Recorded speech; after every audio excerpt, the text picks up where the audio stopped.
اگر کسی بڑے افسر، عالم یا دنیا کے کسی معجز انسان کی مجلس ہوتی تو کیا ہم ایسے ہی بیٹھتے؟ ہرگز نہیں۔ تو پھر یہ قرآن کی مجلس میں یہ بے ادبی کیسے؟ اب ہم دیکھتے ہیں کہ قرآن کی مجلس حقیقت میں کیا ہے۔ یہ صرف ایک کلاس نہیں، یہ اللہ کی کلام کی محفل ہے۔ یہ وہ جگہ ہے جہاں فرشتے اترتے ہیں، رحمتیں نازل ہوتی ہیں، دلوں کو ہدایت ملتی ہے۔ قرآن وہ کتاب ہے جسے اللہ سبحانہ و تعالیٰ نے عرش سے نازل فرمایا۔ یہ عام کتاب نہیں ہے، اسے سنتے وقت دل غافل رہے۔ اللہ سبحانہ و تعالیٰ فرماتے ہیں، اور جب قرآن پڑھا جائے تو اسے غور سے سنو، اور جب قرآن پڑھا جائے تو اسے غور سے سنو اور خاموش رہو تاکہ تم پر رحم کیا جائے۔ غور کیجئے، اللہ سبحانہ و تعالیٰ نے صرف سننے کا نہیں فرمایا بلکہ غور سے سننے کا، خاموش رہنے کا حکم دیا ہے۔ شور اور باتیں یہ صرف بدتمیزی نہیں، محرومی ہوتی ہے۔ بعض اوقات کلاس میں ادھر ادھر کی باتیں، ہنسنا، دوسروں کو ڈسٹرب کرنا، بار بار غیر ضروری گفتگو، یہ سب صرف شور نہیں بلکہ دل کی غفلت کی علامت ہے، کیونکہ جس دل میں قرآن کی عظمت ہو وہ ادب سے جھک جاتا ہے۔ مثال کے طور پہ آپ سمجھیں، جب ڈاکٹر اہم بات بتا رہا ہو تو مریض پوری توجہ سے سنتا ہے، کیونکہ اسے اپنی جان کی بہت زیادہ فکر ہوتی ہے۔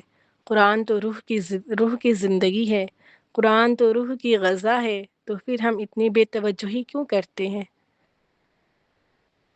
لیٹ کر یا بے ادبی سے بیٹھنا، قرآن کی مجلس میں ایسا انداز اختیار کرنا جس میں بے ادبی محسوس ہو، دل کی کیفیت کو ظاہر کرتا ہے۔ صحابہ کرام رضی اللہ عنہ قرآن سنتے تھے تو ان کی آنکھوں سے آنسو بہتے، دل کانپتے، جسم عاجزی اختیار کر لیتا۔ میری پیاری بہنوں، اگر آج قرآن سن کر بھی دل نہ ہلے تو ہمیں اپنی دل کی فکر کرنی چاہیے، بہت زیادہ فکر کرنی چاہیے۔ قرآن صرف زبان سے نہیں، قرآن صرف کان سے نہیں، دل سے سنا جاتا ہے۔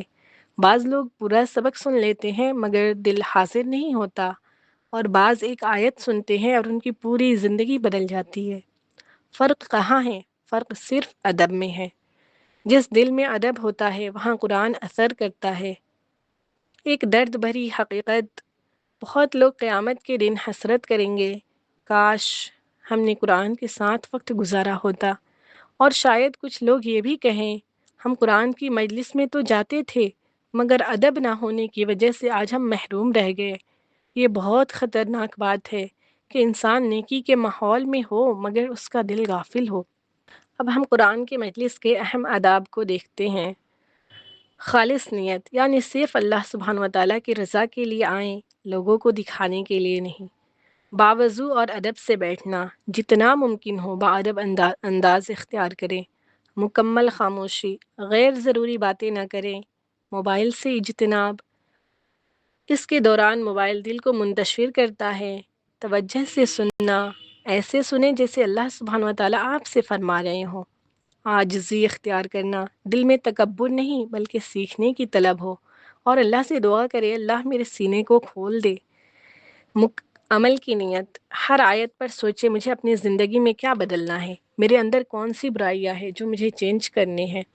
اگر دنیا کے کسی امتحان کی کلاس ہو تو ہم وقت پر پہنچتے ہیں، نوٹس بھی بناتے ہیں، پوری توجہ دیتے ہیں، اپنا 100% لگاتے ہیں، کیونکہ ہمیں ڈر ہوتا ہے کہیں ہم ناکام نہ ہو جائیں۔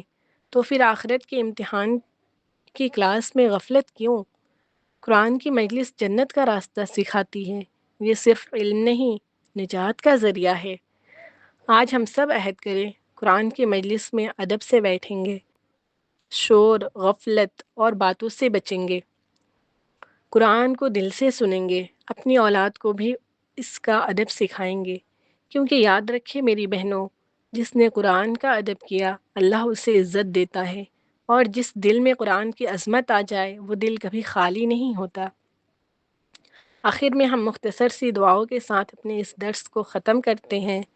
اے اللہ، اے میرے رب، یا حی یا قیوم، قرآن کو ہمارے دلوں کا نور اور ہمارے لیے ہدایت بنا دے، اور ہمیں قرآن کا ادب اور اس پر عمل کرنے کی توفیق عطا فرما دے۔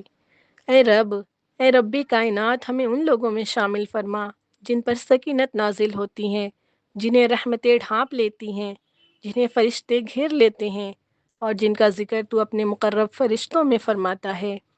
اے رب کائنات، ہماری غفلت، بے ادبی، سستی اور بے توجہی کو معاف فرما دے۔ اے اللہ، یا ذل جلال والاکرام، جب قرآن پڑھا جائے تو ہمارا دل جھک جائے، ہماری آنکھیں نم ہو جائیں اور ہماری روحیں تیرے کلام سے زندہ ہو جائیں۔